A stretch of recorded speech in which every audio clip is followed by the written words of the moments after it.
Welcome back to World War Now, everybody. I'm your host, Conrad Franz, joined as always by Dmitry Kalyagin. This is episode 41. We're coming at you on the eve of some, in the aftermath of some incredible news, just crazy things going on in the news. Again, not that, again, the course of events is crazy enough, just kind of the things that we sort of expect to be happening over the next few months. And comes out of left field anyway. Of course, we're talking about Prigozhin's plane being shot down. We're going to talk about all of that and its implications. Dmitry, how are you doing? Doing great, yeah, absolutely tremendous. Really sensational stuff going on, including, of course, the new nations joining Brics. So we're not even sure if the that particular abbreviation is going to change, and the tremendous news from Russia. Essentially a huge tragedy has just occurred, and I think we're still just only a bit less than 24 hours after the event, still trying to process exactly what has occurred. And there's a lot of different analyses coming from there, and here we are kind of giving our particular position, given what we know less than almost 2 days after the event, I believe. So this is very, very much fresh and it's kind of hot on the heels of this particular very mysterious tragedy right in the heart of Russia between Moscow and St. Petersburg in the ancient lands of Tibet.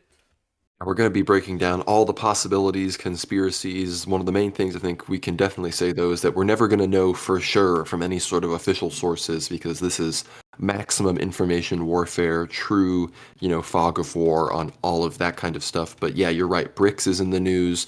Again, even if this hadn't happened, we had a huge show planned. Like, I mean, are we not? Did we not? I mean, we have all this stuff from the National Security Council of Russia. We have stuff about Georgia. We have incredible interviews with Tucker and Colonel McGregor that we're going to talk about. So this is already a packed week on top of this sort of craziness. And it's so crazy that, if there's an interjection in this episode with an update after we recorded this because some crazy news broke, don't be surprised because it's very much heat of the moment right now.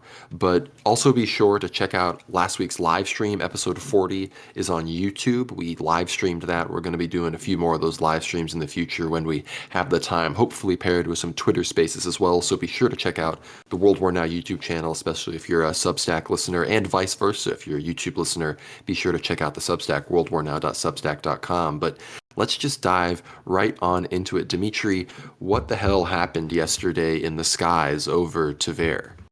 Essentially, what the footage did show, and there was footage from several different angles, but one in particular where I believe it was a young girl and a mother were watching with their phone as two explosions occurred in the air, and then two small explosions, and then they saw a plane, essentially a jet plane, plummeting headfirst down into the essentially the countryside of the Tver Oblast, and that's situated just between Moscow and St. Petersburg. And then, what we came to later on understand was that Yevgeny Prigozhin himself, the CEO of Wagner Group, the largest Eastern European paramilitary, not paramilitary, but essentially mercenary organization, was actually on that jet plane alongside his of course, the hero of Russia, Colonel Dmitry Utkin, who we spoke about in many previous episodes, but very legendary former GRU Russian Spetsnaz operator and essentially a veteran of the Russian military, similar to Strelkov and other figures, but maybe even on a more extreme end, at least since the early 1990s. So we have these two really esteemed figures, as well as some of their colleagues who died actually in the plane crash. Overall, 10 casualties from this plane crash, head diving straight into the ground, and the bodies have already been checked at the local Tver hospital morgue, and of course they identified Prigozhin's remains as well as Dmitry Utkin's remains according to the tattoos, the height, and I think it was several particular physical traits of the bodies, because of course after a plane crash of such a sort, it is a little bit difficult to identify them, but definitely a horrendous tragedy. It caught everybody off guard, including some really public figures in Russia. I just wanted to mention the names of the casualties. So on board in terms of the passengers, we had Nicholas, Alexander, Sergei, who were essentially Wagner Group affiliates, usually men who've joined Wagner since at least 2016, since Wagner has joined the Syrian operation against ISIS. There is, of course, Valery. Valery was in charge of Yevgeny Prigozhin's security, and he was essentially the main security advisor, a bodyguard officer for all intents and purposes. And there was another Yevgeny Makaryan, who was also an officer alongside Dmitry Utkin, assisting in military affairs.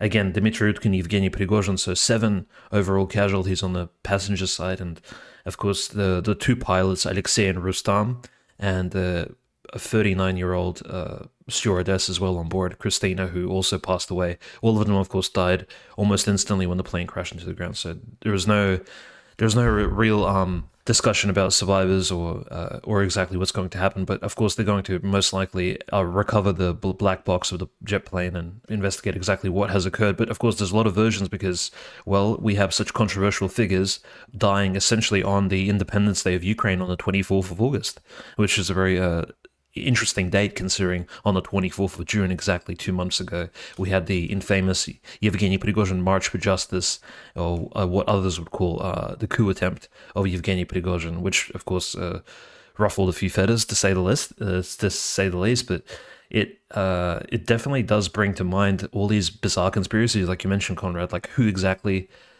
what caused this accident, or who caused this accident? Was it, was it an explosion? Of course, some of the early versions were a little bit crazy. Like, was it an anti-air missile that was shot from Russian ground forces that shot down the jet plane, a passenger commercial jet plane, mind you, which flew out of the Sheremetyevo Moscow airport, which, of course, most people, when they travel to Moscow, they actually use the Sheremetyevo airport, so this is some military installation. If anything, even the jet plane company doesn't necessarily even have any additional security around the airbase where you could hire these jet planes. So if you have enough money, technically you could have hired the same jet plane that Prigozhin flew. Other interesting facts, like which I guess are mysterious, like Conrad said, there is this mystery around it. So which we might not even have the full set of facts by the end of it. We'd need to consider the fact that Prigozhin, typically, when he flew on this particular plane, that he usually had a plane double fly alongside him. So he had a plane either leave a few hours earlier or a few hours later. So I guess any sort of opponents or assassins couldn't necessarily tell which particular jet plane he was on. And so one of those planes, of course, made it to St. Petersburg. So left Sheremetyevo, made it. We're not sure who was on that dummy plane. Or there's of course versions that Prigozhin survived, and we saw photos from his apartment building in St. Petersburg, his office, where there's photos of him, dressed up in all kinds of fake outfits, and he did have this sort of like gangster like allure to him, so perhaps he could have faked his death. But at this point, it does seem like he has been identified amongst the wreckage. Not a reference to Batman and Bane, but it does seem like Prigozhin has in fact died in this accident.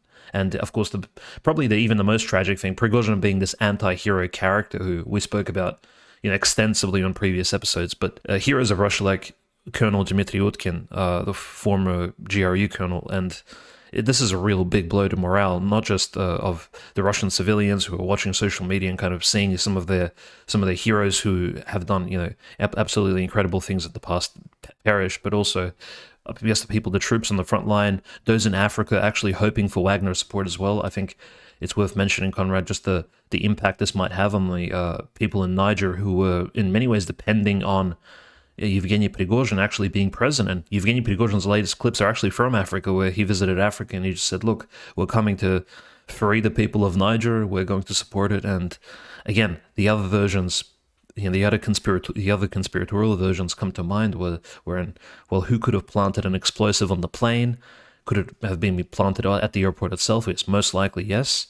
But Sheremetyevo Airport has really tight security, so whoever it was must have planned it well in advance, and could have been the French intelligence, the CIA, so many different versions. And of course, there is that standard view, which I guess most Western media sources have taken at this point, where they're saying that the Kremlin has cannibalized its own, that Vladimir Putin is responsible, that, they're not saying Shoigu outright, but there is that consideration that General Gerasimov or General Shoigu are responsible simply because Yevgeny Prigozhin was their ideological opponent. And we're not necessarily against the version, that particular version, but it does seem very gruesome to not just as take out Yevgeny Prigozhin himself, but also 9 other people, many of them, of course, innocent, including the pilots and the stewardess themselves. It is a very bloodthirsty act. So if somebody has for the Gerasimov Shoigu stuff, I mean, Putin did just go down to Rostov to meet with Gerasimov, so people have kind of been painting together this timeline of perhaps when this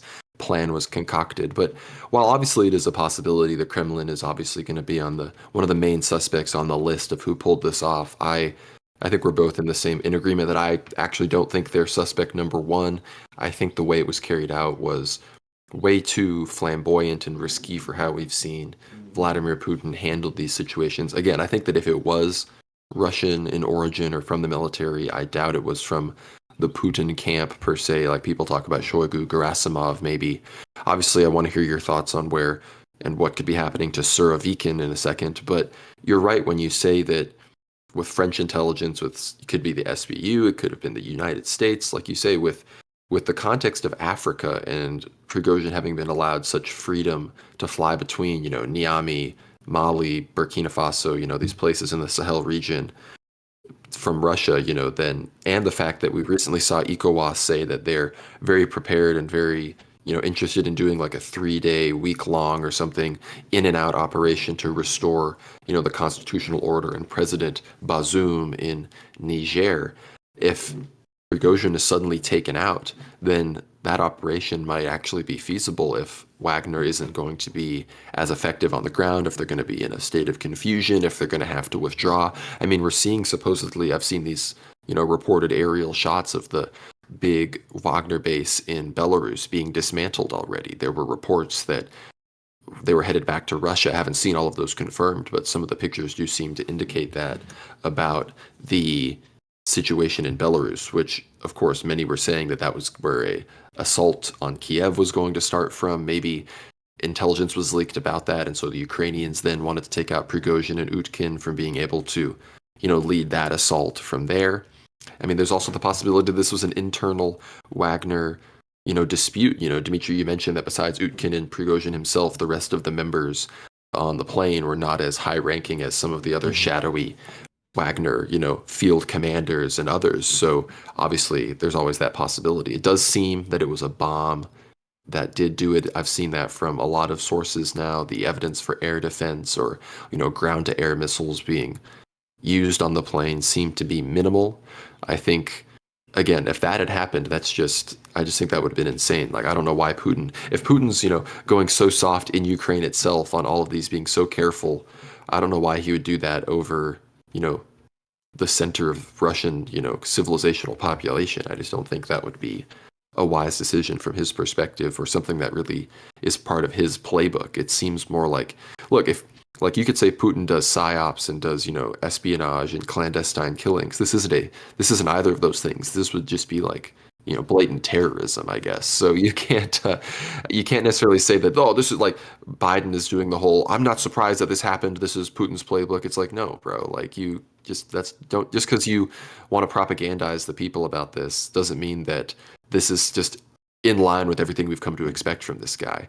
Of course, there's the possibility that Prigozhin has survived. Remember, in the context of Africa, even. This is actually the second time that Prigozhin has been declared dead in the fall of a plane. On October 13th, 2019, over the Democratic Republic of the Congo, which, is just south of Central African Republic, which you could probably say is Wagner central base in Africa based on their influence. A plane was shot down. It was reported that Prigozhin was dead, and he was not dead. I think it might have even been one of these two planes, dummy person situation. And if this is true that Prigozhin died, there were these two planes, there was someone, maybe being his dummy, it shows that the intelligence was deep, that they even knew exactly what plane he was going to be on and not his doubles. So obviously there is still the chance that he somehow pulled a fast one on us. Maybe this is, if some people still believing 4D chess about the, Belarus attack in Ukraine, about the whole original coup back in June. This is, 12D chess. Now Prigozhin is a ghost, that can move. Prigozhin and Utkin are going to reappear at the center of Kiev in February. Who knows what we're in for here. Anything could happen. This is such a kind of big, surprising piece of news. But of course, I think the main connection that we need to analyze now that no one knows about, almost even more so, there's even less information about what's happening with Surovikin. Like, where is he? What are the plans? Like, is this whole thing just a giant reshuffle? Like, is the trash finally being taken out? I guess that would be the mainstream narrative. And how does Surovikin prove or disprove that? Yeah, that's right. So Surovikin, of course, just a few days ago it was announced. It's still, I mean, still in the Ministry of Defense website of Russia. So, but it has been announced that Surovikin will be stepping down as the head of the aerospace Russian forces. Literally, this news came out maybe less than 48 hours ago. So, it is a little bit surprising that essentially the timing is of course shocking. There are a bit more conspiratorial themes. For example, you mentioned the shadow commanders of Wagner. Just the fact that the Wagner group itself has been very silent on its end, and it hasn't really been hasn't been any commentary on Evgeny Prigozhin's passing besides thoughts of mourning, but no versions have of course come out. If anything, Wagner and it seems like the Russian public and of course the world public, those interested in Wagner and its heroes are very much looking forward to just what the forensics are going to show and kind of just what the official case will present. It's once the evidence is out. But I guess the commander next in line after Dmitry Utkin's passing and Yevgeny Prigozhin will most likely be his nickname or his call sign is Lotus, and he doesn't have a military rank actually. His name is Anton Yeliazarov. He is officially a hero of Russia, so actually received an award from President Putin himself in 2022 for participation in the SMO. DNR and LNR, so of course Donetsk, Lugansk, have also awarded him Heroes of their Republics awards, and Lotus was responsible for. Essentially, 2021, he was participating in Libya as one of the foremost Wagner commanders. In 2022, he was of course active in the SMO region and very much responsible for the taking of Solidar. So, if you recall, when Wagner took Solidar prior to Bakhmut, there was that it was sort of like a precursor victory, which was pretty much going to go down as one of the primary victories of the early SMO period.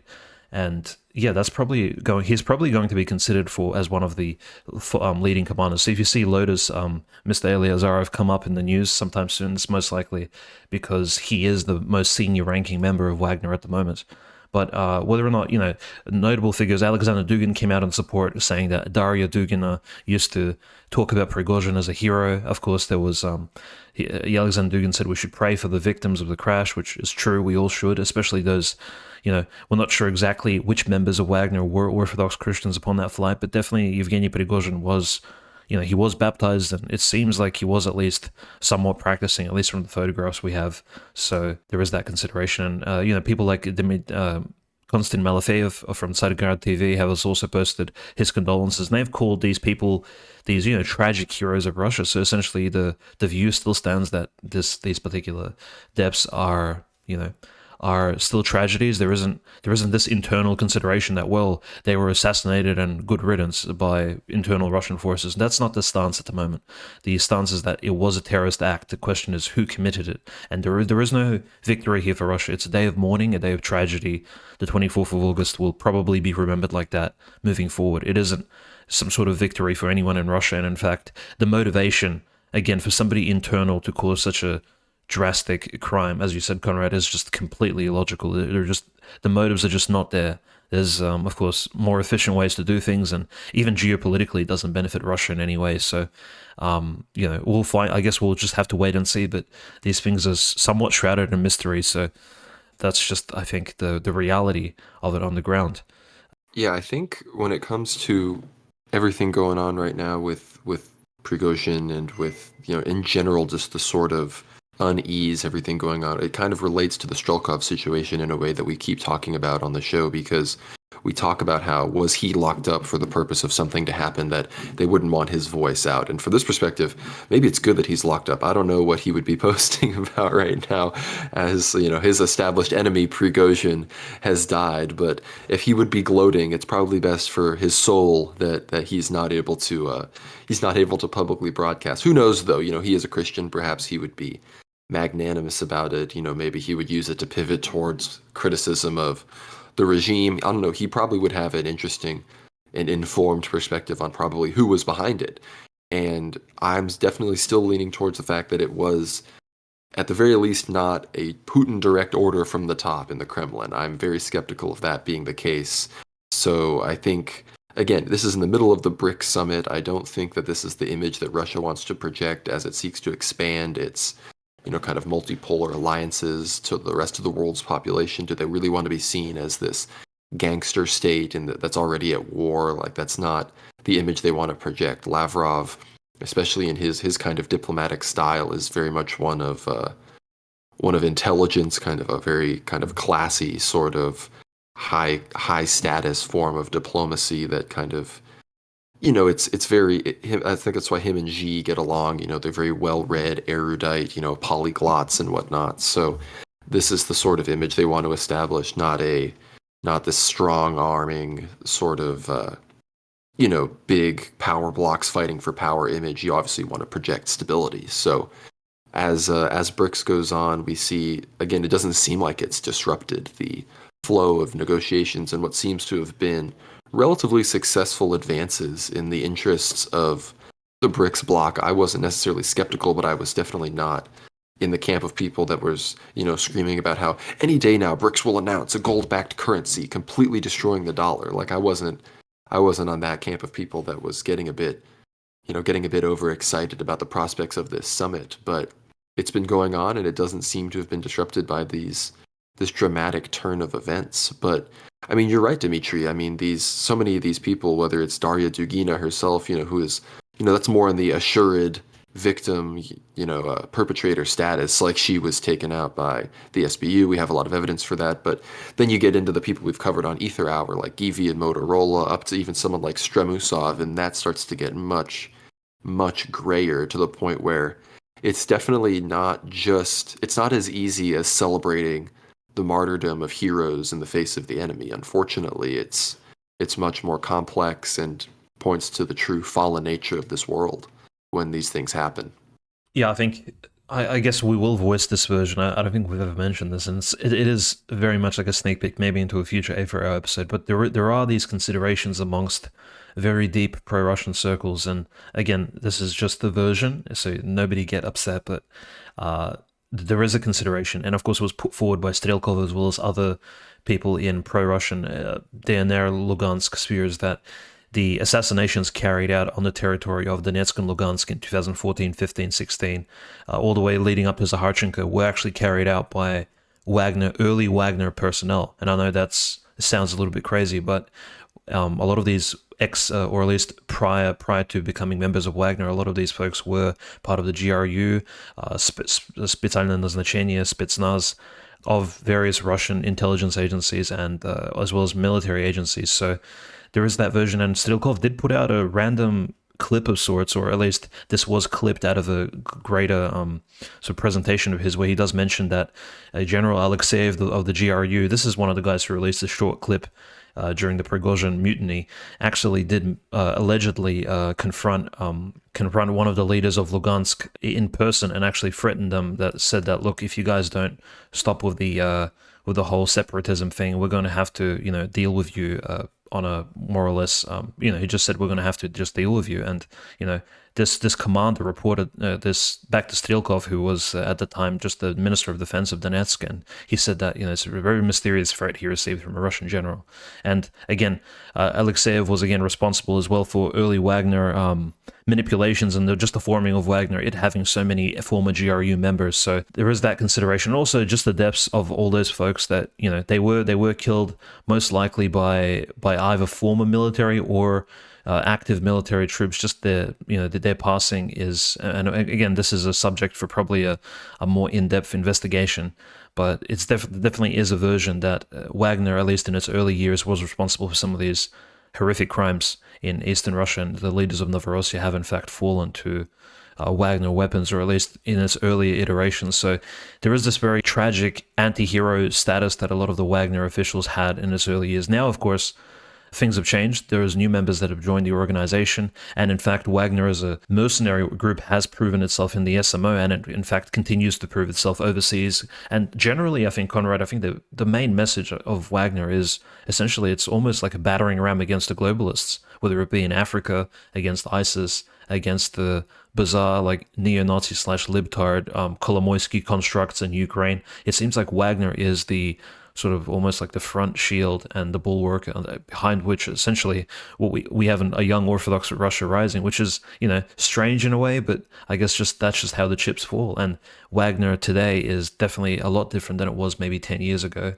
and maybe that's just how we should take it on board. And that's how a lot of Russians view it as well, despite its maybe strange early years. And even Prigozhin himself, a very shadowy character, but he did die essentially serving Russia. And despite his what we spoke about, his sort of ethnicity, some of his bizarre past proclamations, and just the fact that there's no dead man switch, right, Conrad? Like, no leaks have come out. No one's leaking DMs. Prigozhin probably had the most dirt on almost anybody in the Russian, in the Kremlin, in the military, in amongst all these circles that he rode around in, whether it be as a restaurant appointee or, I mean, he literally had tons of millions of tons of cocaine, all these various things at his place. So he was definitely involved somehow in the criminal underworld of at least Petersburg. And there's no dead man switch, and he just passed away. So exactly what's going on we're not sure, but yeah, he's definitely going down as this bizarre anti-hero type in Russian history, that's for sure.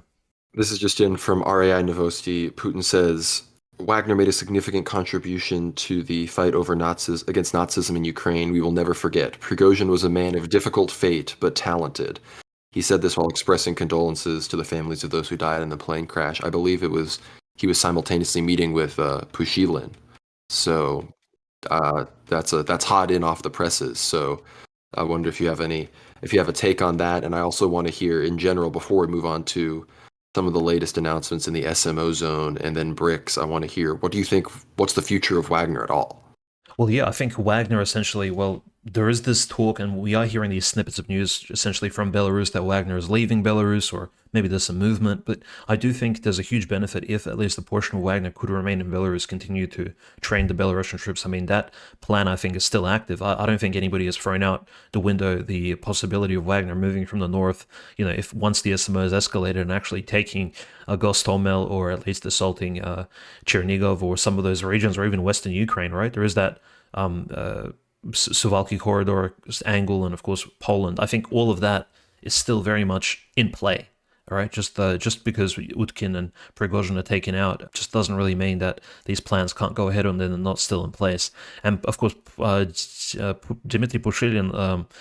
There is a lot of crossover between DNR, LNR, and Wagner. Actually, a lot of the volunteers from the various brigades and battalions of DNR and LNR actually were either in Wagner or were in Wagner at one point and joined Donetsk and Lugansk. So there is a lot of interchangeability, in fact, to the point where even Pavel Gubaryov, one of the few people who actually met Dmitry Utkin, and even from mutual friends, he just said that Dmitry Utkin is a very honorable, brave, and very talented commander who, he wasn't maybe a talented commander early on, but for literally 30 years of military service has risen to the rank of colonel, and in fact is a very, just a really good commander who loves his troops and actually leads from the front by example. So that's Pavel Gubaryov, the ex-governor of Novorossiya, right, who sat in Ukrainian prison. He's still active, one of the foremost supporters of Strelkov and the Angry Patriots Club today. So his opinion, of course, is very high of Dmitry Utkin, and it kind of does show that link between his connections, Donetsk, and Wagner. So I think, and again, Wagner did free Bakhmut and Solidar and all these regions, which are essentially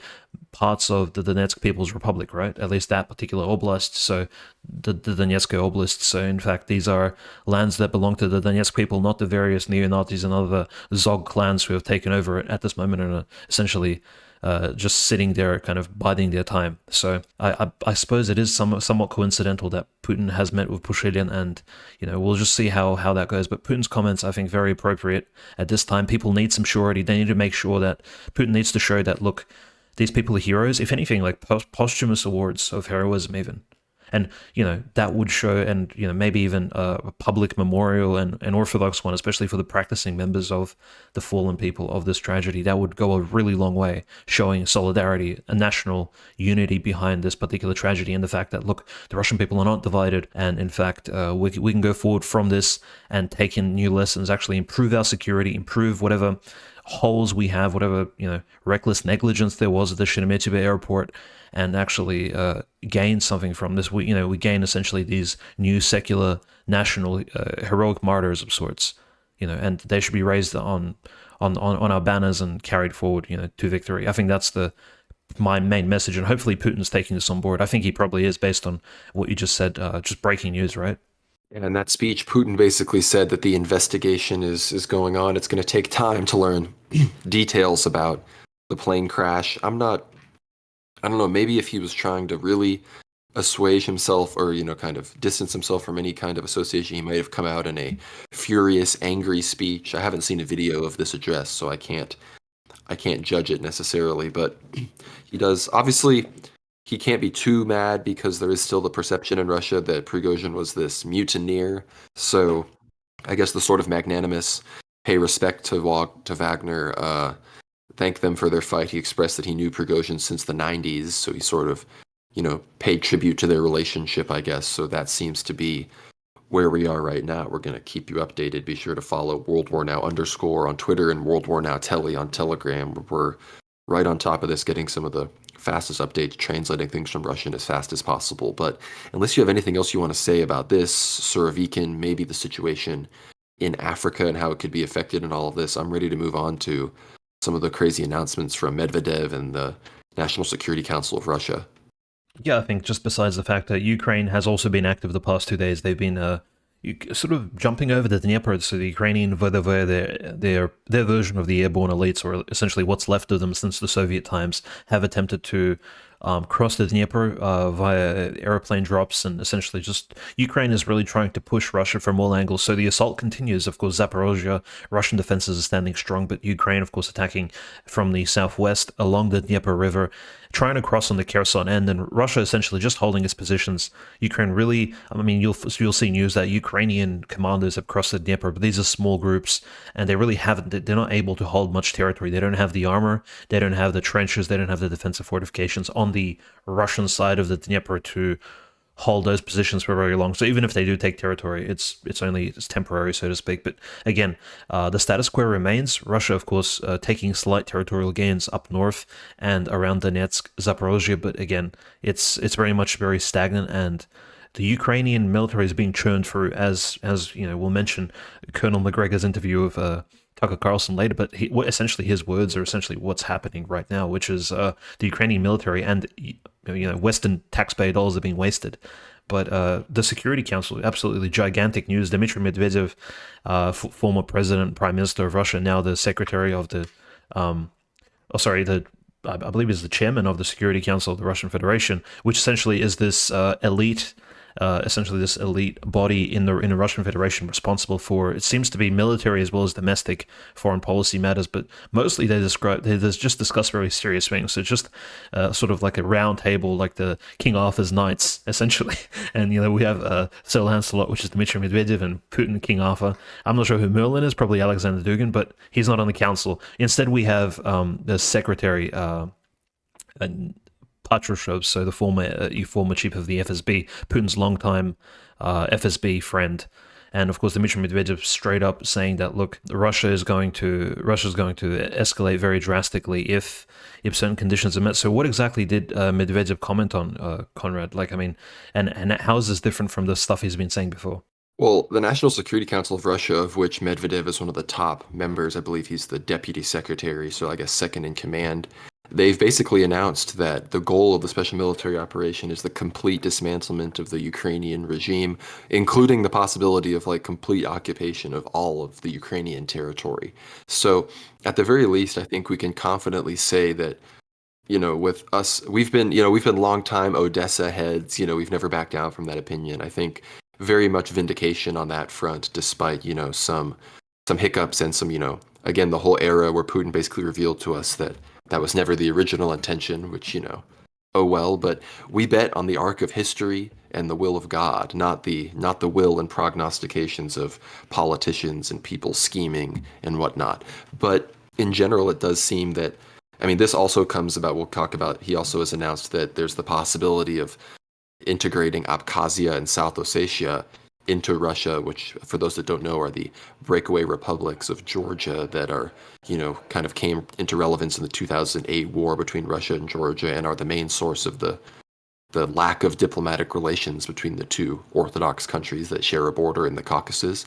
But it seems that this, Medvedev, the NSC of Russia, these are pretty major decision-making centers when it actually comes to the SMO and the war itself. This is probably more relevant than the Duma itself, second only to, Kremlin and the Ministry of Defense. But it's obvious that there will be a lot more territory, I believe, taken both by force, and I think the goal is to take even more by treaty and negotiation, get as much as they can without even having to fight for it, perhaps hold more referendums. This is the kind of thing, again, it's the same things we saw in Crimea and Donetsk back in the day with these sorts of independence referendums and then the referendums to join Russia, and now we're going to maybe see that expanded. I believe Kharkov, Dnipropetrovsk, the rest of Zaporozhye, Kherson, and Donetsk, of course, I think are going to be taken specifically probably in February when another operation starts, but I think there's reason to expect even more than that now that this has all been said. Of course, it depends on when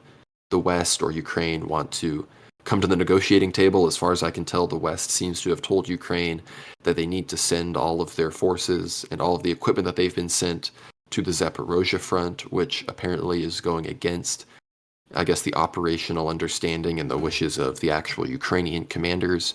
So I don't know exactly how they're going to respond to that. I think, again, they've gained barely any territory with tens of thousands dead. So it seems to me that it's only a matter of time before the Russians really start their push. I think up until February, we're just going to see slow pushes towards places like Kupiansk, perhaps some slow pushes outside Donetsk City to give some relief. But I think February is probably when we're going to be seeing some big pushes in that direction. But when it comes to Georgia, I don't even know. I mean, it seems that that's in retaliation to continued agitation in Georgia in the Caucasus from the U.S. It seems, I think, that this is even a response to some weakness now that Ukraine fatigue is kicking in the West. Ukraine is not winning at all despite the massive support. You know, the U.S. is still giving major support, but even major Ukrainian supporters in the West have effectively said that Ukraine needs to be prepared to cede major territory to Russia. So if that's been said now from the major patrons in the West, perhaps Russia feels confident enough to flex itself in Georgia and turn Georgia into a headache for the West that they now have to put energy into, as opposed to the original plan, which was the West to make Georgia a headache for Russia to distract them from Ukraine. It seems that maybe it's kind of turned around. Yeah, that's right. And maybe it's just Russia's also anticipation for the upcoming Georgian election in October 2024. Again, a lot of elections are coming up in 2024. It's going to be a crazy year, especially the back end. And so in October, you have the Georgian parliamentary election next year. And of course, there's this consideration that, at least in Georgian history, whenever US advisors and international UN observers have come a lot earlier to the Georgian parliamentary elections in order to assist them in the voting, right? Locally, usually the winners of this particular election are usually those who are more US aligned. It just so happens that they're more NATO aligned, and this has been spoken about by several conservative Georgian politicians. You know, some associates of Maxim Shevchenko on YouTube just commented that you know, that's just what happens. And in fact, these observers have already arrived in Georgia. So in fact, maybe Dmitry Medvedev was given us a quick brief as to, okay, this is what's happening in Georgia. It's just over a year. The election is going to take place, so we do need to maybe throw in a couple of threats regarding North and South Ossetia. Of course, we understand Ossetians. We spoke about this on an episode maybe 30 weeks back, but Ossetia is a very pro-Russian region, whereas Abkhazia is a more kind of selfish, maybe a more separatist type region, if we can even call it that officially. Ossetians, of course, recognize themselves as a separate people to begin with, somewhat related to Georgians, but not exactly. They're more akin to perhaps more like the Chechen Avar people of the Caucasus with their unique necessarily identity. But Medvedev's completely right. Look, if Georgia continues to, for all intents and purposes, chimp out, South Ossetia is definitely a target, considering its population is incredibly pro-Russian. And I don't mean a target in a military sense. In fact, they could even have an open referendum with Russian/Georgian oversight, and they could decide for themselves to whether they would like to be members of the Russian Federation, which has, you know, a vast amount of small minority peoples, and of which Ossetians will simply be one of, or they could remain in Georgia, and I think that could resolve the issue amicably. But yes, all these smaller Orthodox nations around Europe, and of course Georgia being in the Caucasus, they don't have very good relations with the Russian Federation, not only due to their Soviet past, but also just because these countries have aligned themselves with the EU and NATO, and so have in fact poisoned the well to begin with. So the discussion always starts off on like a negative end, because either, you know, these Orthodox countries, they view themselves as, well, potentially economic as well as military opponents, rather than Orthodox brothers first and foremost. So that's always been the tension between modern Russian-Georgian relations. It has nothing to do really with historic Russian imperial / Georgian relations, because that really is out the window at this point, especially after the Bolshevik Revolution. I mean, that's more or less a historical comment and segment, which really is outside of the scope of anything we can discuss today. But that's I think I'm kind of supportive of Medvedev's comments here from the Security Council. Definitely positive with Russian influence in foreign policy and showing that Russia, there's tragedies occurring. There's the SMO still going on, Brics summit, but Russia can still have a presence on essentially on any end of its multipolar spectrum. So it can still touch on any one of its neighbors and essentially touch on some of the issues occurring there on the borders. Like Russia's not essentially focused in, it's not honed in on one particular issue, it can multitask. And that's what great nations and great empires can do. So it's a real civilizational benefit, I think, that Russia can do this to this day. Really, the great land empire having to interact in land conflicts with every people, with the West, with the Caucasians, with Central Asians and Turkic peoples, with East Asians, and with Eskimo types out in the Far East and in Alaska. It's it is a vast civilization, of course, centered with its Christian European mega majority. But when it comes to Abkhazia, South Ossetia, remember, North Ossetia is a much bigger province of the Ossetian people in Russia already. South Ossetia is the southern part of that in Georgia. Abkhazia, of course, is actually you kind of see what's almost like the panhandle of Georgia along the Black Sea. That's Abkhazia. And as far as relations, they're slightly less pro-Russian. You could say they have attempted to establish their own independent church, independent of the Georgian Orthodox Church, and Patriarch Kirill has rejected recognizing their clergy. Remember, the only diplomatic relations that exist between Georgia and Russia are entirely on the church side. Patriarch Ilya, the most beloved and trusted figure in all of Georgia, is the only official that travels to Russia on any kind of quote-unquote official Georgian basis, and he negotiates a lot of the things on their behalf. And in many ways, because of the aggression by the West, I mean, even the head of, the Georgian Dream Party, who is the somewhat Georgian Nationalist Party, they've expressed extreme frustration with the West and their attempt to goad them into war with Russia, accept LGBT stuff, all these things, because they're, tempting them. They have all these NGOs set up there to try to get them in the European Union and all these other things. So it's possible that Russia could, maybe negotiate with these territories with Georgia to possibly lead to a more independent status and drive out the sheer level of NATO influence. Because remember, Russia has, troops and peacekeepers just south of Georgia in the whole Armenia-Azerbaijan situation. So it's very much a dynamic situation. But unless you have anything else you want to say about Georgia, I want to brief something that I think is somewhat similar with Abkhazia and South Ossetia. I want to make sure people are aware of the move now for Gagauzian independence. And for those who don't know, Gagauzia is a region of Moldova. It's basically Transnistria light, but Turkish mode. They're like pro-Russian Turks, kind of Tatar-esque people who live, and it's right on the border with Ukraine. It's actually the primary border region with Ukraine and the Odessa region, with Moldova and the Odessa region of Ukraine. And this is the chairman of the Gagauzian General Assembly. They're like semi-autonomous. They have their own kind of rule, much different than the rest of Moldova. Like I said, much more similar to Transnistria even. And the chairman of the Gagauzian General Assembly, Dmitry Konstantinov, has called for a general congress of all Gagauzian elected officials on September 9th, where the Gagauzians will discuss a possible independence declaration from the Republic of Moldova. And that's, that would make, kind of that's not directly connected to Transnistria, but it would basically mean that the border with Ukraine and Moldova is more in the hands of these pro-Russian-esque separatist forces than it actually is in the hands of the, Western puppeteering Moldovan government who, are trying to get into NATO, who are doing all these sorts of things. So it's a big deal. And again, they're more Turkic kind of people and everything.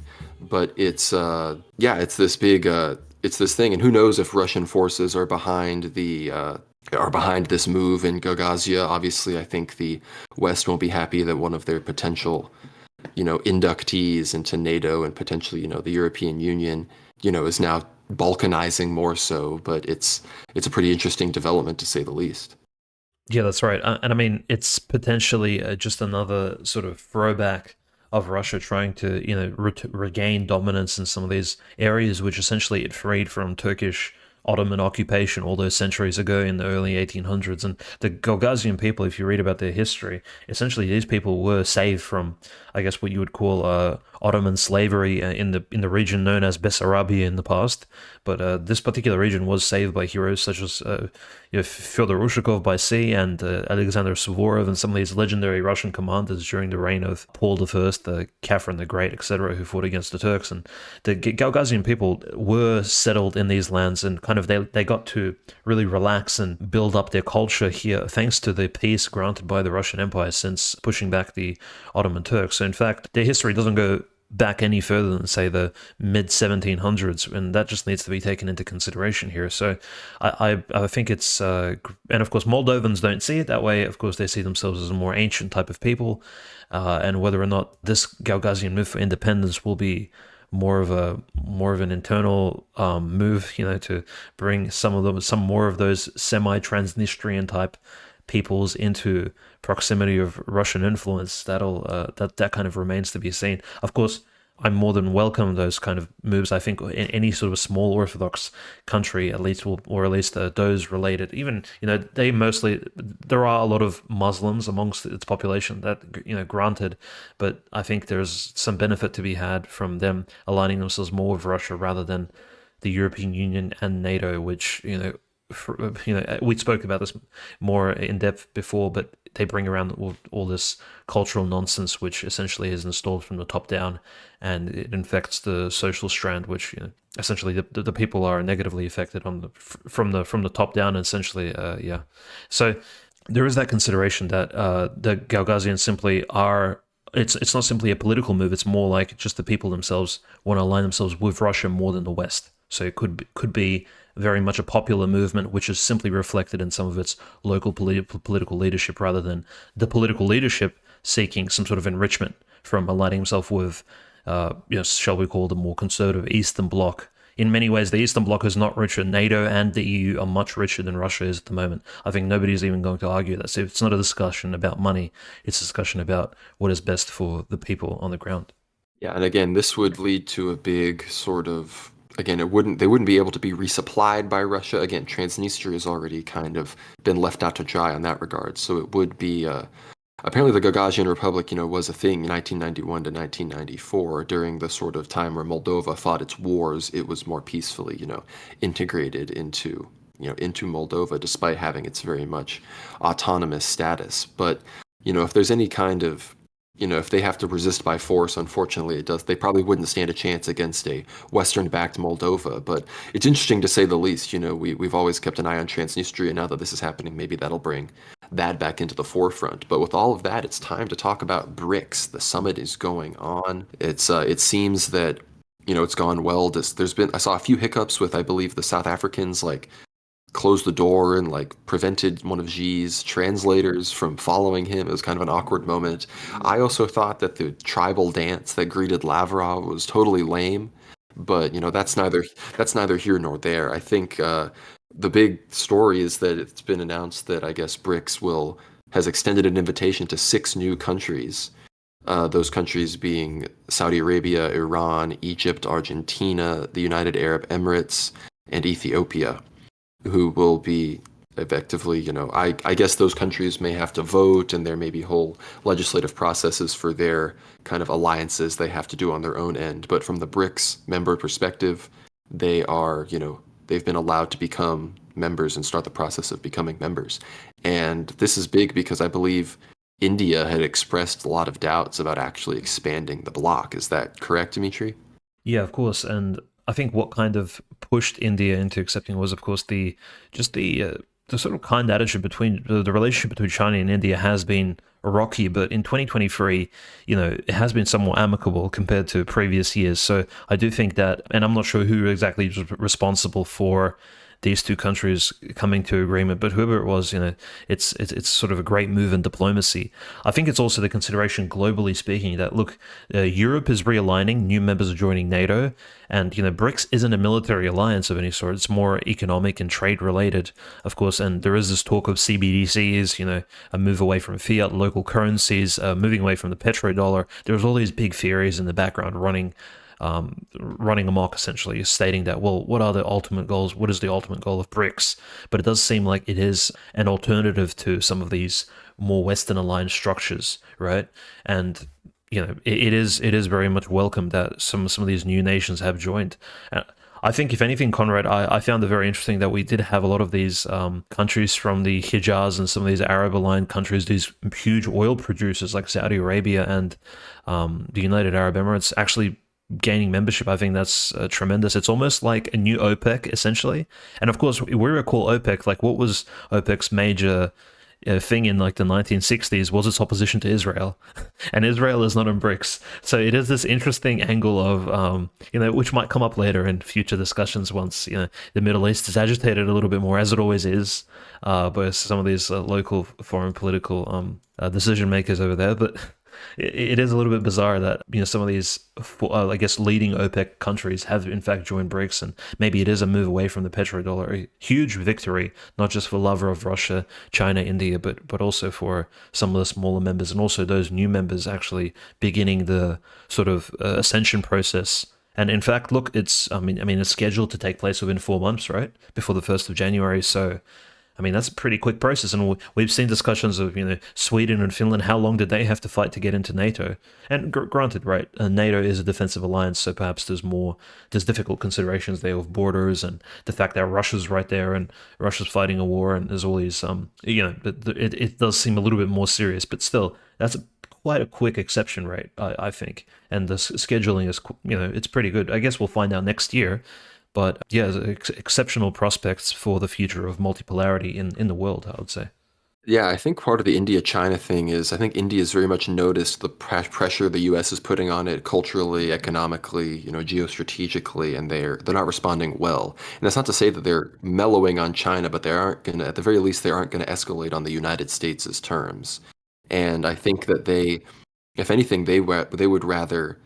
They even see the possibility of, trying to outcompete with China for some of Russia's influence, because India buys a lot of military equipment from Russia. They always have, and now they're really they've been playing the game with the West to try to shirk the oil caps and everything, and I think they've kind of abandoned a lot of that.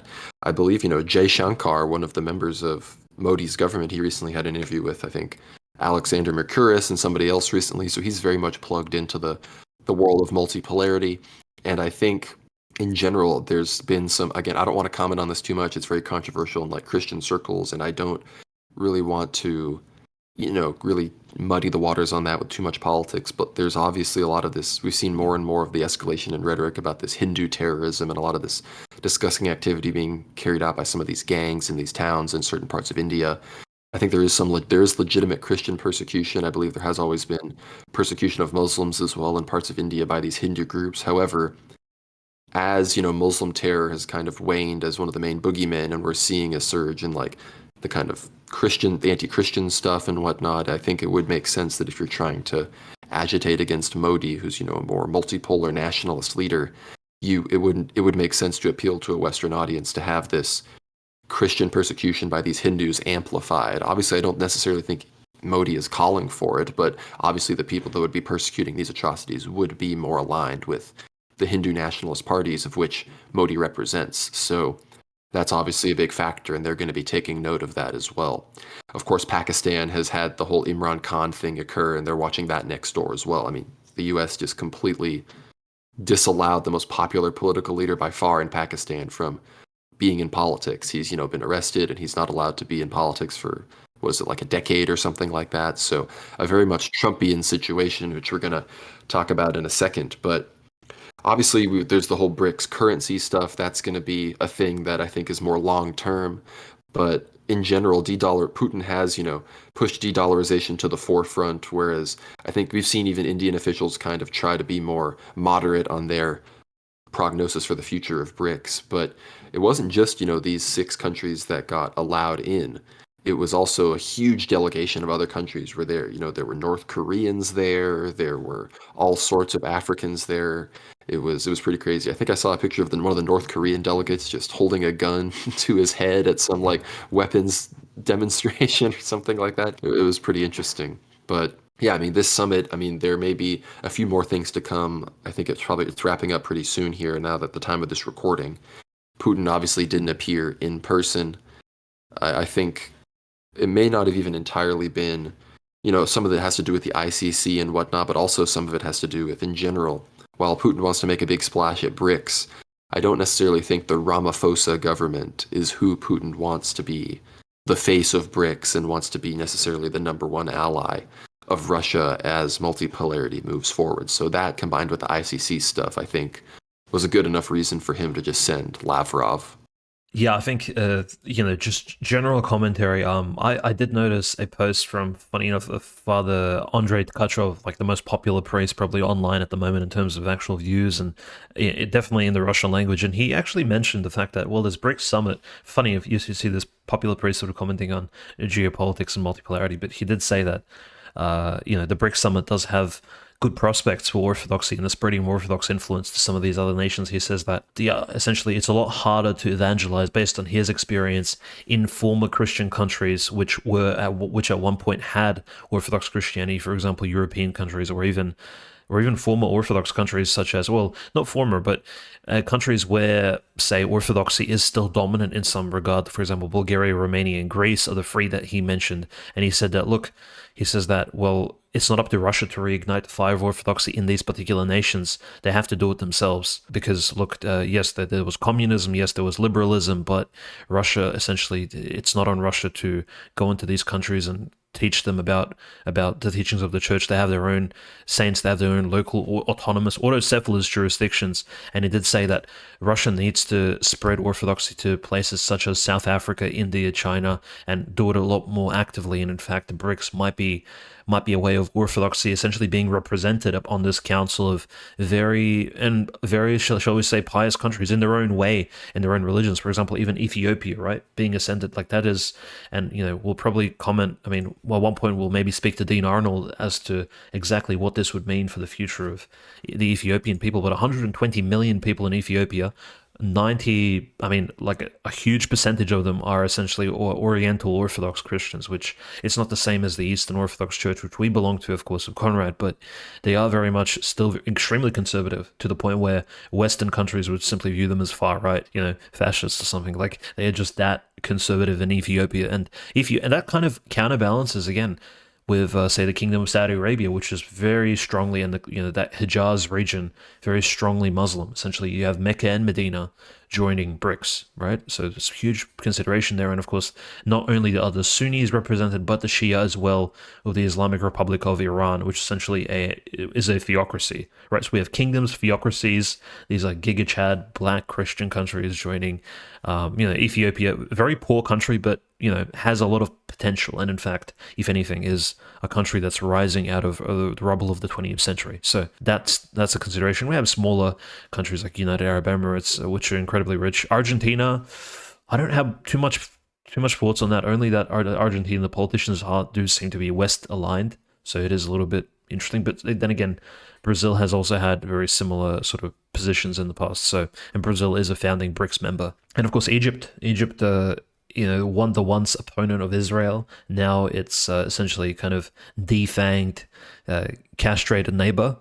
Again, especially after the recent revolution, it's just kind of a little bit, just very interesting. Just how many Muslim countries have joined BRICS, and it'll be interesting. Well, think about Egypt. What country gets the second most foreign aid from America after Israel? It's Egypt, of course. And why is that? It's basically just a bribe to Egypt to prevent them from taking out Israel. Obviously, they already got the Sinai Peninsula back, in the war they fought against Israel, of course. But then, they could have taken more, basically. And Egypt has one of the most powerful militaries in the region.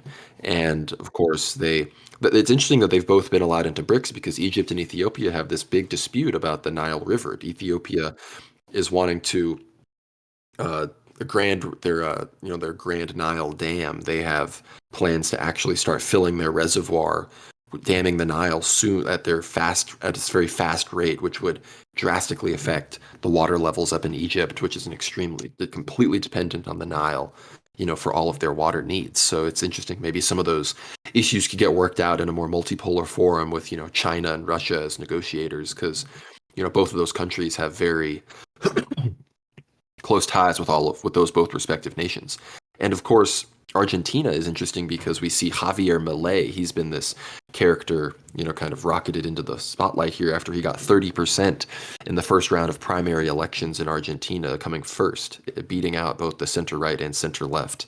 The sort of Peronist center left who I think are generally aligned against the NATO Atlantic bloc, which is why I think this is happening with Brics.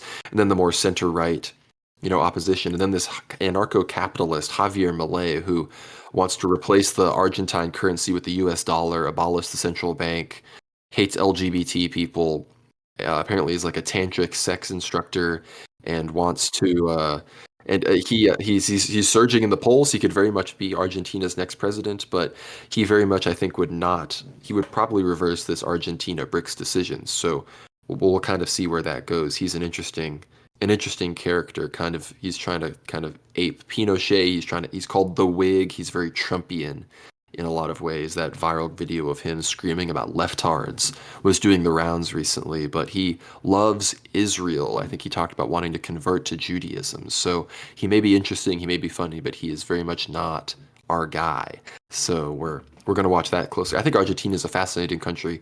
Any Argentine listeners comment? I want to learn about Argentina. I think it's an interesting place. I like the Falklands War, Antarctica. There's all sorts of interesting things going on down there. So Argentine listeners, tap in.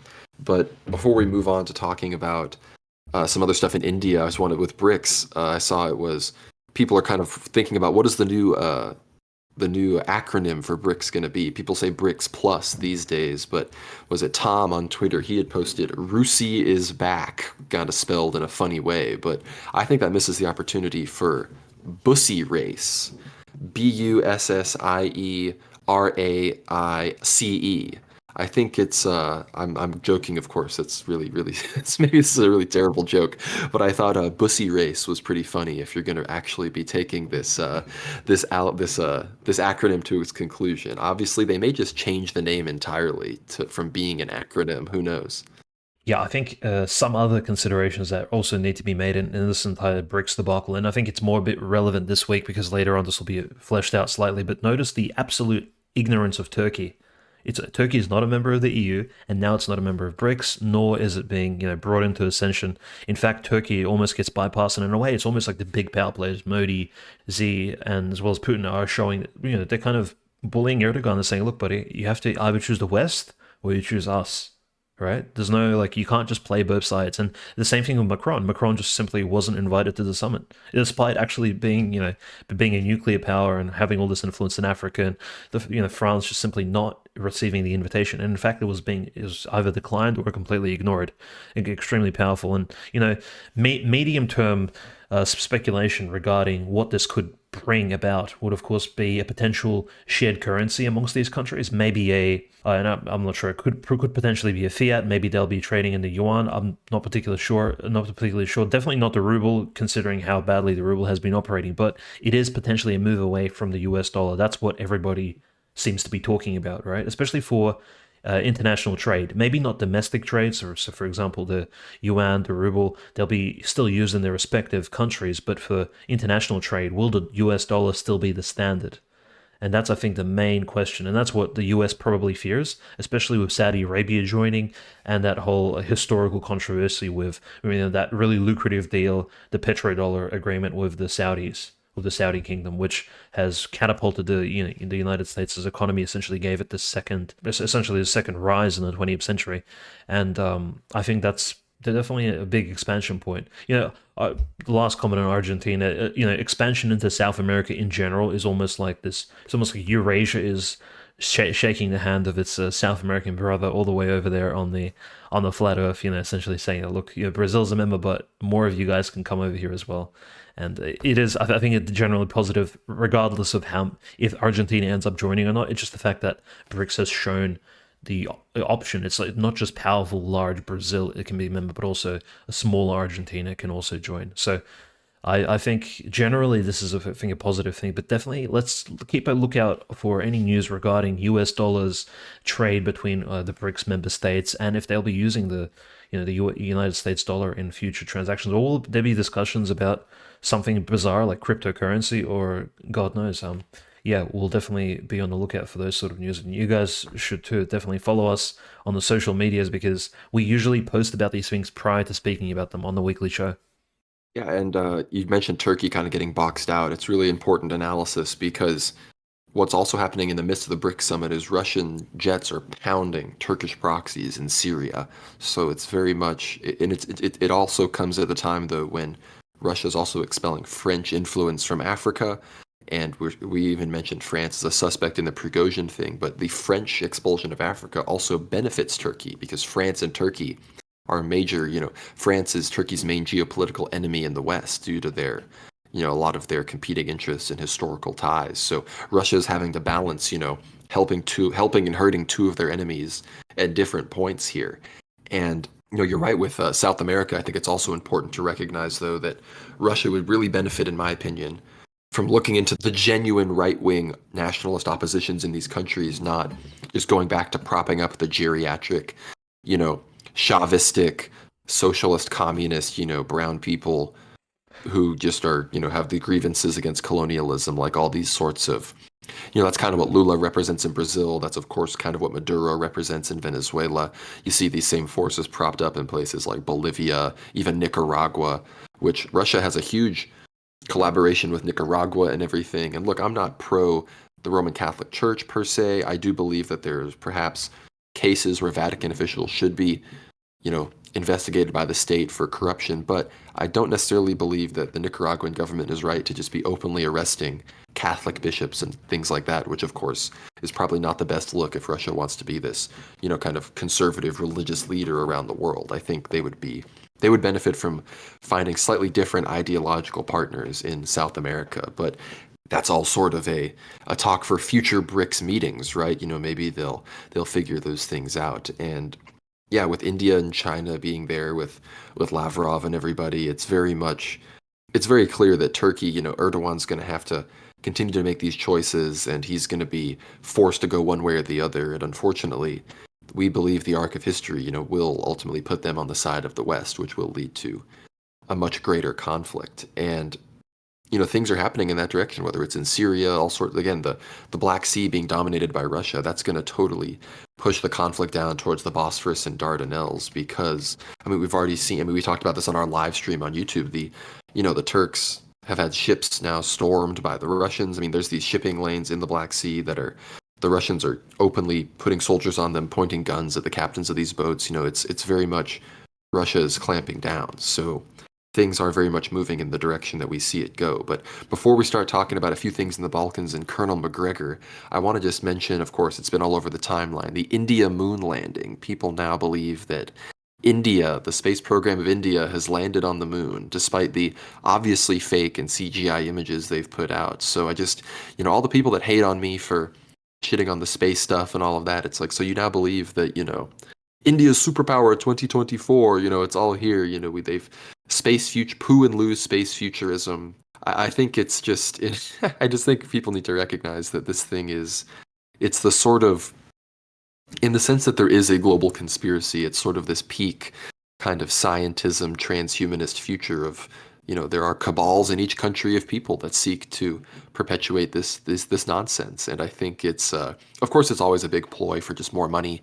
These space programs get a lot of money for supposedly high-level research, and who knows where all those things can go, right? NASA gets $93 million a day.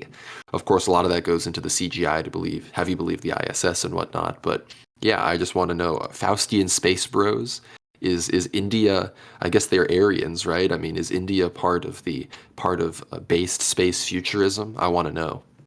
Well, speaking of base space futurism, Dmitry Rogozin, of course, received a lot of flack actually for leading Roscosmos into what was, I guess, what we can see as the recent biggest failure and probably the recent, I guess, large tragedy of the Luna 25 allegedly crashing into the moon itself, which, was announced on Russian TV, and a lot of Russian political commentators have stated that this is essentially this is the product of the Russian Federation's failure to adopt whatever successes. And again, it's just bizarre bias, right, Conrad? Because there's a theory that essentially the USSR had this amazing space program, which which had no accidents, but in fact there were plenty of accidents which occurred, allegedly, and so much money was wasted over the years. But the Russian Federation seemingly can't have one accident occur, and that's because the space program is so far underdeveloped. So there's a lot of people looking for people to blame, and frankly, they're like, "Oh, how did this journalist and far right politician Dmitry Prigozhin actually, get in charge of Roscosmos? This is obviously nepotism, and he screwed up the entire program. In fact, this is why Luna 25 crashed, and Luna 25 was being prepared since 2005. So that's what 18 years wasted, 18 years of PhDs, funding. Essentially, you have people, engineering students, essentially engineering professors, all this entire industry, just kind of working on this one project, and the project ends up going to nothing. And this was probably the kind of like the bad local news in Russia prior to this Prigozhin airplane crash, which essentially brought up a lot of discussion. And a lot of the old Soviet heads, a lot of the boomers were saying, well, in the USSR, this wouldn't have taken place. Well, no. In fact, in the USSR, if official record is to be believed, there was a lot more issues with any sort of space projects than simply this one particular crash. So, in fact, if we're speaking about modern Russian incompetence, it's frankly, well, the amount of resources Russia has now, like, it really didn't spend that much compared to what the Soviets were throwing at this entire thing for years, playing out the whole Cold War. It's a race to the moon psyop, right? Which ended up being an atheistic ploy anyway, because it was that whole Khrushchev game. So I don't know. This entire Luna 25 things ended up being an absolute psyop of sorts. And in fact, Alexander Dugin's quote, I think, fits almost perfectly. Just to paraphrase him, like, Alexander Dugin, essentially from 2014, says that, essentially he doesn't like that patriots focus too much on the moon.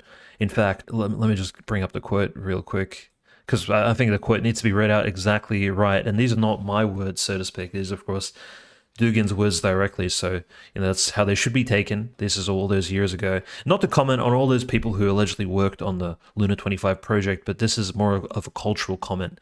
The leftovers from the Soviet regime, this like large scale distraction. So Dugin said in 2014, the development of space travel is a godless and shameful thing. This is a classic globalist utopia that anticipates the arrival of the Antichrist. Space is an illusion.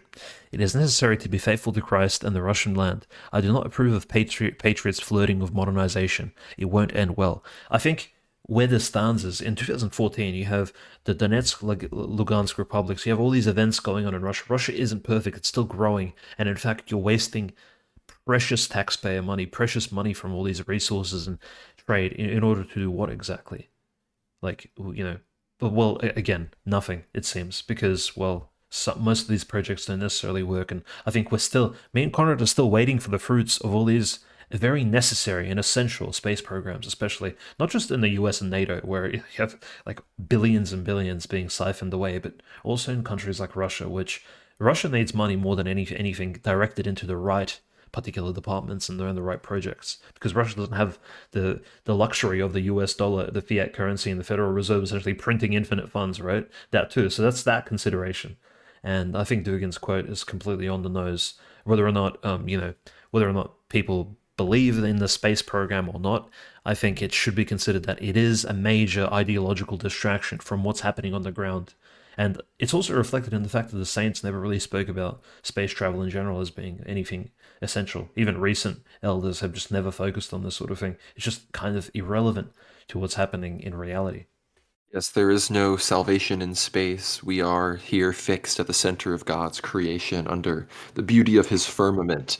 But we're getting we're getting closer on time here, so we got to get through what we're going to talk about here. I think it's important to highlight, though, the silliness of these space programs. I encourage everyone to look at old Soviet and even certain Chinese, quote unquote footage of like moon and space missions. It's very, very laughable. But when it comes to, things being launched into space and launched, I mean, the North Koreans are being just as successful. They recently launched a missile all the way over Okinawa, which is very, very far to the south of North Korea. So, I mean, I think all the people in Okinawa were hiding, missile alerts everywhere. It crashed into the Pacific not too far away. So the things are heating up in the Pacific as the U.S., pledges to arm Taiwan.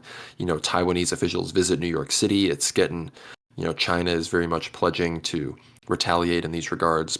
Xi Jinping is saying that the world is at a crossroads. So in Asia, things are very much heating up. In North Korea, we haven't seen anything about their pledge to supposedly send 100,000 troops to Ukraine. But as things escalate, we're always going to be seeing where they will end up because they're this heavily militarized country that, doesn't really take orders from anybody, and they've very much been developing these missile systems. So we'll see if Japan and if the U.S. uses the whole Japan thing and Taiwan to escalate against both China and North Korea. But I also want to talk about recent comments made by Colonel McGregor. I clipped this. I'll briefly play the audio here.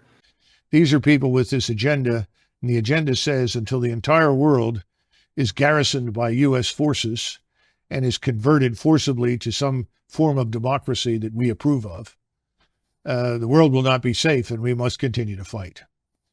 And I think in the case of Russia, Russia has special appeal because I think these people have ancestors who came from that region of the world and have a permanent axe to grind with the Russians, which of course I don't.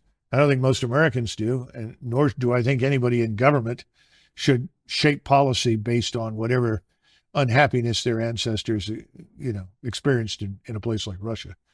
So that's a nutshell, but I think that's enough. And so, like, what you just heard was, Colonel McGregor being interviewed by Tucker Carlson, and he basically is talked about all sorts of things in Ukraine, gets into the numbers on Ukraine's casualties, how they're totally failing along the front lines, and how Russia's effectively already won. And the most interesting part was he's asked about Victoria Nuland, but he expands, and not just Victoria Nuland. He basically takes on the entire State Department apparatus, and the fact that, he doesn't say the word exactly, but he's referring to when those people that he's talking about in their ancestry and the fact that they have grievances, he's referring to, specifically Ashkenazi Jews from the Pale of Settlement that was mostly in Belarus and Moldova and other parts across the Russian Empire, some in the south, as well as, of course, the cities in many times had varying populations of Ashkenazim. So I think the fact that this is becoming such a normalized talking point as neoconservatism is brought into the fore. I mean, look, we saw almost every Republican candidate in the debate the other night pledge, more support for Ukraine. Chris Christie, Nikki Haley, these people went full neocon, full war with Russia, full, war crime propaganda, straight up lies about the kidnapping of children in Russia and the execution of civilians, just total nonsense. And we're seeing kind of what is the root of this hysteria? Well, it comes from an established elite of people that, from an ethno-religious perspective, view Russia as their enemy. They were raised in a community and family of people that ingrained in them this sense of, ethnic animosity. And this is something that a military expert like Colonel McGregor, who's, one of the foremost commentators on global geostrategy and military politics in general, he is going to pick up on this. Any honest commentator is going to have to talk about this. No one bats an eye when we talk about the basic history of, the disputes between Arabs and Persians, Iranians against Israel and these sorts of things. Like, of course, why would the history of, the hundreds of years together, Solzhenitsyn wrote, the 200 years together with, the Russians and the Jews, is this not going to be something that then manifests in these broader civilizational disputes, especially after those people were given a state in a place that was historically influenced by the Russian Empire, by the Third Rome? I mean, I think Colonel McGregor knows this. He may never say it as explicitly, but he's aware of the historic conflict between Christian Rome, and faux Israel, fake Israel, the people that rejected Christ. And I think it's very important that someone like McGregor is bringing this to the fore. And I mean, look, he still has publishing deals with the U.S. Navy, with like U.S. Navy Press. He's recently published his book. It was 5 historic battles, that changed the world of the 21st century. I mean, people should be sure to check that out. I'll be sure to get it myself, but it's fascinating. He's really bringing this to the fore. Tucker obviously didn't countersignal him. He had a classic Tucker reaction face, but I think this is a very important development in rhetoric that we're seeing. And I mean, if McGregor has political aspirations, that's also very encouraging. Yeah, that's right. I think just being able to speak about it, even in a historical sense, as just these facts have taken place, whether or not there's any extra commentary on them is, of course, based on the particular person and context. But I think it's exactly correct. And Tucker, the fact that Tucker didn't comment on it, I think is even based on the fact that Tucker knew exactly what was being said, and it's just simply, there is no disputing it. We're not even going to go down the rabbit hole, which was pretty based in and of itself. And I think Tucker definitely knows what's happening as an educated American, classical American man. I think classical education goes a long way, and in fact, Tucker definitely being around those sort of folks on the East Coast, it's it's somewhat unavoidable, frankly. And for those of you who think these sort of issues are irrelevant and the Pale of Settlement is irrelevant and all these historical gripes, I encourage you to, of course, try out the trial subscription on Substack, listen to some of the A4 episodes, kind of have a grasp of exactly what has occurred in the history of Russia, or the history of the world, actually. We speak about many of these Orthodox countries and even various civilizations, and there's even a specific episode on Israel, Palestine, and what exactly our position, what exactly the position of the church is on this particular land, right? Because there is a specifically Orthodox position on Israel. And to think that it's irrelevant to today's day or even irrelevant to what's happening in Ukraine. Well, the second richest man in Israel, Abramovich, was in Moscow for some reason just 2 days ago. Sideguard published this, and this had absolutely nothing to do with the whole Prigozhin situation. Surely not. Abramovich, since surprisingly left on the weekend, or even before the weekend on Monday, he left to go to Turkey. Now Abramovich right now is in Ankara speaking to some probably really high officials of Turkey, discussing most likely the suspicion is either Putin coming to Ankara or Erdogan going to Sochi in order to discuss Russian-Turkish relations as well as the grain deal, so sort of planning it. So we have this Israeli/Russian oligarch, this person of dubious descent, who's essentially like a member of the Kabbalah, this particular, essentially a globalist, working for the Russian government, essentially pushing Russian interests, and he's definitely a member of this particular group. Very relevant to today's geopolitical storyline and news, and it's good to know the backstory of all of this. McGregor, of course, educating us so well on it, and of course bringing the subject up. I think that's very important. It's just we have to be aware of reality in order to somehow operate in it. I think he also did an important rhetorical kind of turn of phrase where he distinguished these people and their ancestral grievance from Americans themselves. He's like, I don't feel this way. Americans don't feel this way. And that's true. I personally don't consider these people that hold these grievances, that happen to be in positions of power, that identify this way. I don't consider them Americans. So I think any political movement that seeks to get them out of power and out of the away from the reins of control of the most powerful military the world has ever known is a very important thing. And I'm glad that McGregor is not only spreading the truth about Ukraine and everything going on there, but that aspect and how it's very much connected. But we're getting real tight on time here, Dmitry. We got to talk about the church. Hit us real quick with everything going on in the Ukrainian Orthodox Church and how things continue to escalate there. Well, of course, the feast day of Transfiguration took place this Saturday, and in fact, it was a big deal because in Ukraine, of course, we all heard about the Transfiguration Cathedral being hit in Odessa, and so I think Metropolitan Onufry, the leader of the Ukrainian Orthodox Church, alongside Metropolitan Agafangel of Odessa, actually chose to give this really big signal to the Ukrainian government that we are with you, Zelensky, we are with you, Verkhovna Rada, we are with you, Poroshenko, etc., etc.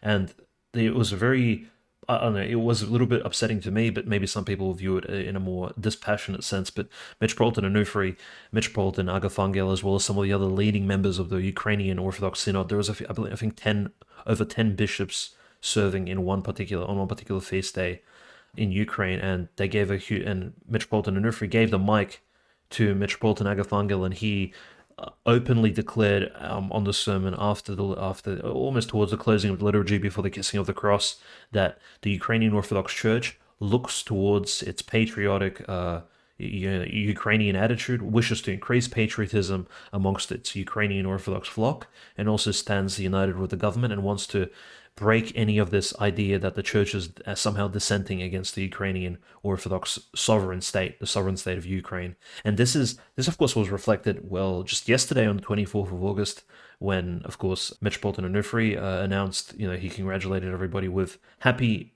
independence, День незалежности Украины, the Happy Independence Day Ukraine, 24th of August. So it's just a little bit distasteful considering the fact that so many bishops are now, in fact, not in Ukraine. Those in Donetsk, Lugansk, and all these other regions, Crimea, essentially are still members of his particular autonomous jurisdiction, but they aren't necessarily in Ukraine. It just shows the sort of disunity. And again, that's probably the biggest news, just this solidarity, Metropolitan Onufri showing the solidarity with Zelensky, with the Ukrainian state.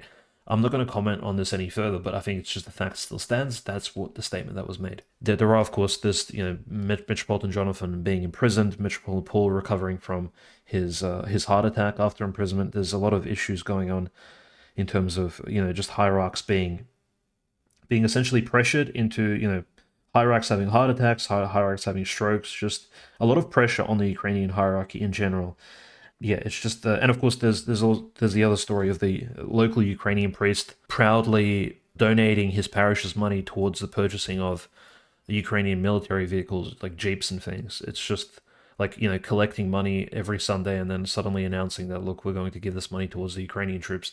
I mean, it just is what it is. I'm speaking about one of the priests of Kiev, Father, it's probably Father Sergius. I won't mention his last name, but that's probably one of the most upsetting stories, given the fact, Conrad, that the Ukrainian Parliament is now discussing the complete decriminalization and legalization of pornography production and distribution.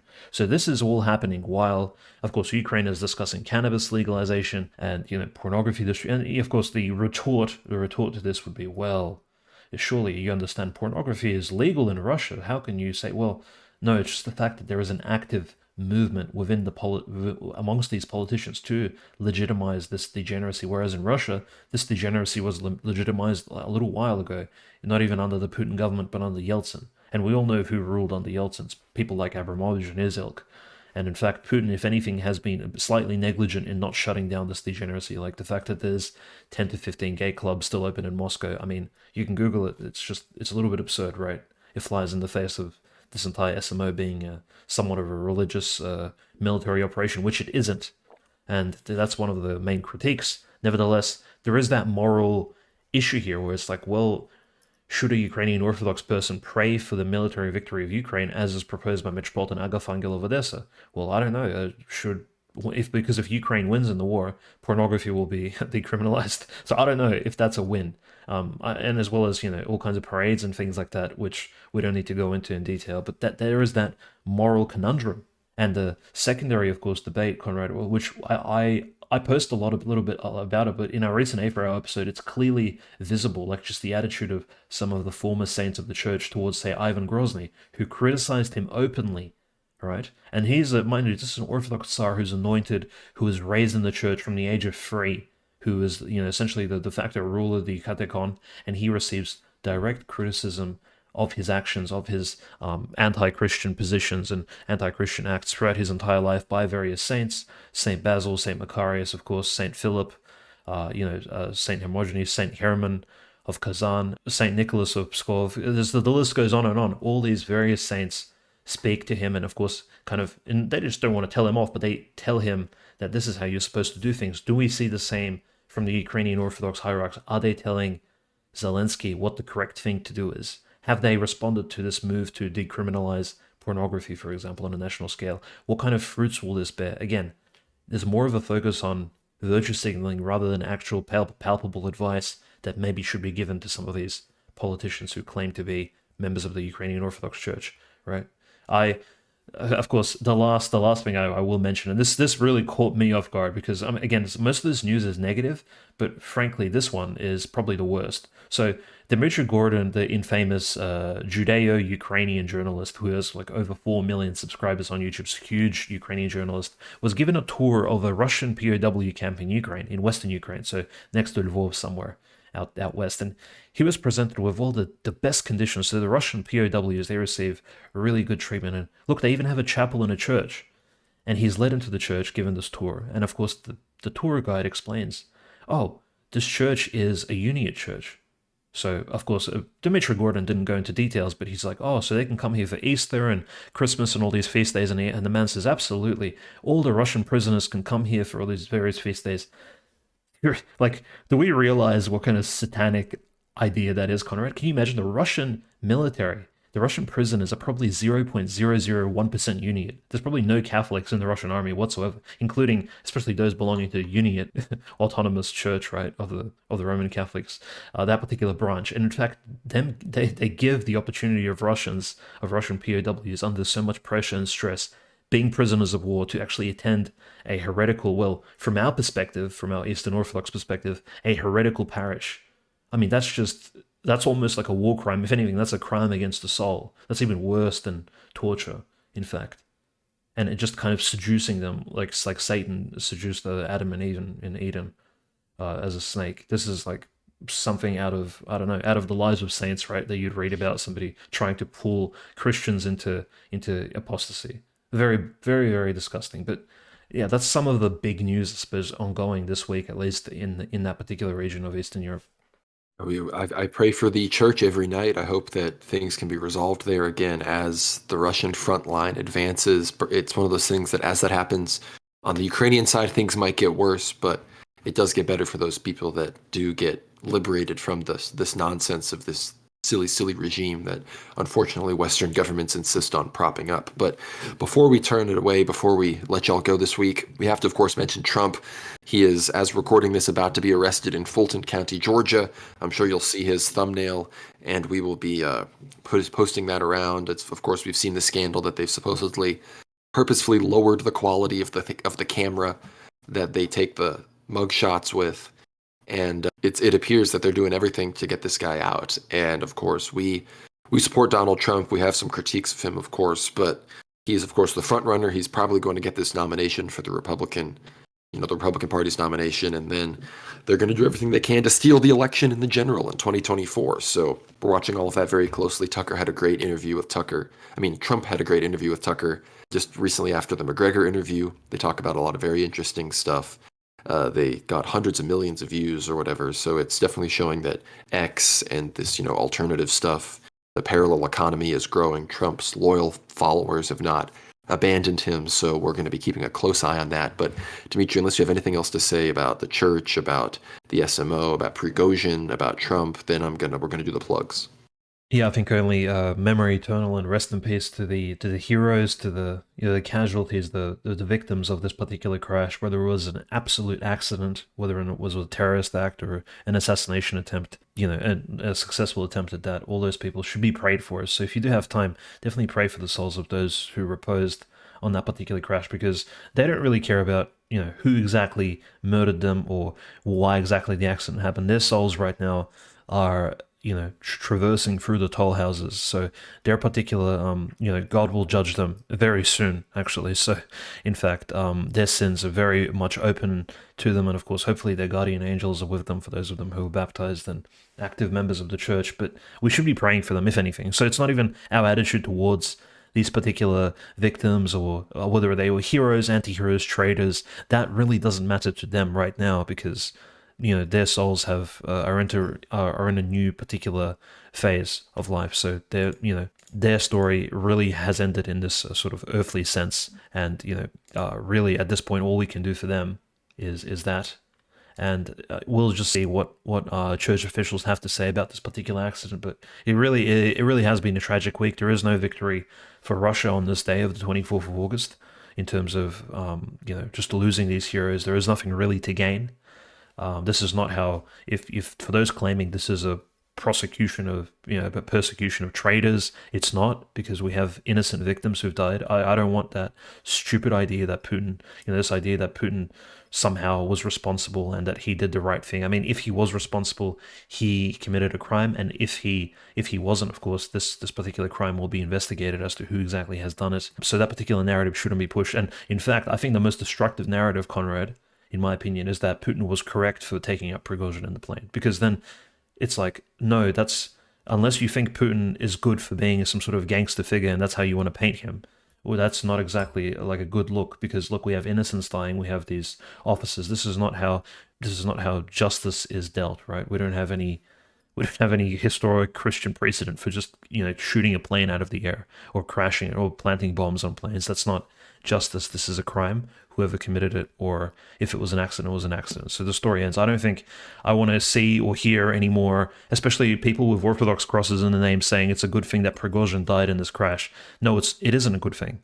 There's nothing good about it. And so, we should definitely pray for the souls of the reposed, regardless of the opinions and attitudes towards these people. Well, perhaps we'll see some of this, some of the energy from that translated towards the battlefield. But with all of that, be sure to keep up with the latest developments on all of this on our Substack, worldwarnow.substack.com. Catch every episode of Ether Hour. If you get behind the paywall, it really helps us out. We give you free episodes. This is a long one, an hour and a half plus every week.